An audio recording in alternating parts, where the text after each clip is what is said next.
গাংনগর মেলা বগুড়া জেলার এক ঐতিহ্যবাহী মেলা। ২০০ বছর ধরে চলছে এই মেলার ঐতিহ্য। ১৪৩৩ বঙ্গাব্দের বৈশাখের প্রথম বৃহস্পতিবারেই এই মেলা শুরু হয়ে গেছে। গাংনগর মেলার সঙ্গে আমার সখ্যতা একদম ছোটবেলা থেকেই, তাই এই বয়সেও এই মেলায় যাওয়ার লোভ আমি সামলাতে পারি না। বগুড়া জেলার শিবগঞ্জ উপজেলার দেউলি ইউনিয়নে প্রতি বছর বসে এই মেলা। গ্রাম বাংলায় ঐতিহ্যবাহী যে মেলাগুলো হয়, গাংনগর মেলা তার ব্যতিক্রম নয়। তবে ব্যতিক্রম একটা জায়গাতেই, গাংনগর মেলা আজও জাঁকজমকভাবেই ধরে রেখেছে তার ঐতিহ্য। এই মেলার যে ব্যাপারটি আমাকে সবচেয়ে বেশি অবাক করে তা হলো মিষ্টির সংগ্রহ। এত মিষ্টির সমারোহ দেশের অন্য কোনো মেলায় দেখা যায় কিনা আমার সন্দেহ আছে, আপনারা জানাতে পারেন। গাংনগর মেলায় প্রচুর মাছও পাওয়া যায়। বড় বড় সব বিগ হেড, রুই, কাতল, পাঙ্গাস মাছের জন্য এই মেলার সুখ্যাতি রয়েছে। এই মেলার আশেপাশের গ্রামগুলোতে মাছ দেওয়া হয় জামাই আদর। জামাইরাও বড় বড় সব মাছ কিনে দড়িতে বেঁধে ঝুলিয়ে ঝুলিয়ে হাঁটেন শ্বশুরবাড়ির পথে।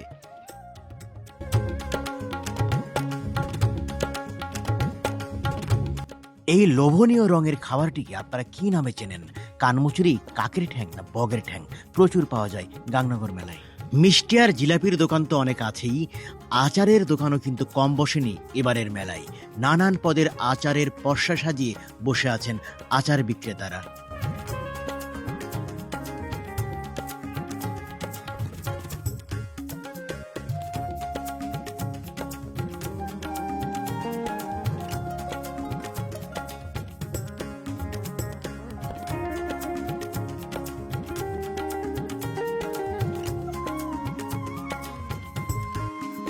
দি লায়ন সার্কাস এবারের মেলার প্রধান আকর্ষণ। সার্কাস তো মেলার প্রাণ, সার্কাস থাকবেই, আর তার সঙ্গে আছে মোটরসাইকেল খেলা, নৌকা রাইড, নাগরদোলা।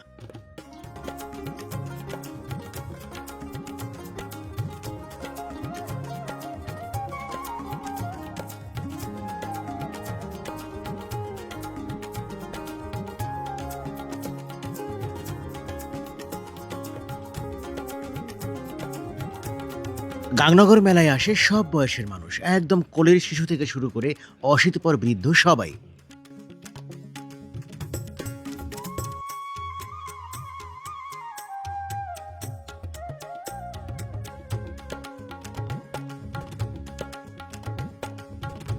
মেলায় খেলনার দোকান বসেছে প্রচুর, বরাবরই বসে। তবে দেশীয় হাতে তৈরি কাঠের খেলনাগুলোর কদর গ্রামের শিশুদের কাছে এখনো অনেক বেশি। আছে ঘুড়ি, নাটাই, কাঠের ট্রাক, টমটম সহ নানা রকম দেশীয় খেলনা। হাতে খেলনা নিয়ে শিশু কিশোরদের বাড়ি ফেরার দৃশ্য সত্যি চোখ জুড়িয়ে দেয়।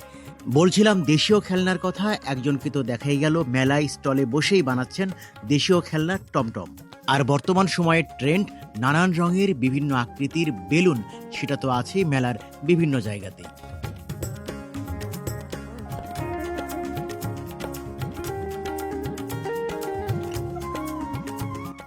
বৈশাখ মাস, গ্রীষ্মকাল, তাই গরম আছে প্রচুর, আর সে কারণেই মেলায় হাত পাখার দোকানেও অনেক ভিড়। রং বেরঙের কারুকাজে সাজানো হাত পাখা, তাল পাখাগুলো দেখতে বেশ লাগছিল। তবে এই গরমেও ভাজাপোড়ার দোকানেও ভিড় কম নয়। ভাজাপোড়ার পাশাপাশি বিভিন্ন ধরনের মাখা এবং ফুচকার দোকানেও ভিড় চোখে পড়ার মতো। মেলায় ঘোরাঘুরি, মিষ্টি কেনা, মাছ কেনা, তৈজসপত্র কেনা, খেলনা কেনা, এটা সেটা খাওয়া, তার পাশাপাশি সার্কাসের প্যান্ডেলেও উপচে পড়া ভিড়। ১০০ থেকে ১৫০ টাকা মূল্যের টিকিট করে প্রচণ্ড গরম উপেক্ষা করে সার্কাসের তাঁবুতে, গ্যালারিতে ও চেয়ারে বসে প্রতিটি শো উপভোগ করছেন প্রায় কয়েকশো মানুষ। তবে সার্কাসের খেলার মান এবং অব্যবস্থাপনা নিয়ে দর্শকদের অভিযোগ আছে। প্রথম শ্রেণীতে পর্যাপ্ত আসন ফাঁকা না থাকা সত্ত্বেও সেই শ্রেণীর টিকিট বিক্রি করতে দেখা গেছে। এমনকি ধারণ ক্ষমতার চেয়ে অনেক বেশি টিকিট বিক্রি করায় প্যান্ডেলে দেখা গেছে অতিরিক্ত ভিড়। এমন বাস্তবতায় পরিবার পরিজন নিয়ে সার্কাস দেখতে এসে অনেকেই পড়ছেন বিব্রতকর পরিস্থিতিতে। এছাড়াও অপ্রয়োজনীয়ভাবে উচ্চ শব্দে বাজানো বিভিন্ন সাউন্ড বক্স এবং মাইকের শব্দে বিরক্ত হচ্ছেন দর্শনার্থীরা। বগুড়া শহরের মাটিডালি থেকে আপনি খুব সহজেই গাংনগর মেলায় আসতে পারবেন। বাসে বা সিএনজিতে চড়ে আপনাকে নামতে হবে রহবল বাস স্ট্যান্ড, সেখান থেকে অটোতে চড়েই আপনি চলে আসতে পারবেন গাংনগর মেলায়।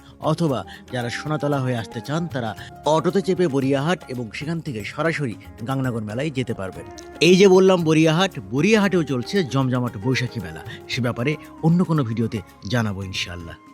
আপনাদের সঙ্গে ছিলাম মাহাদি জামান সুফল।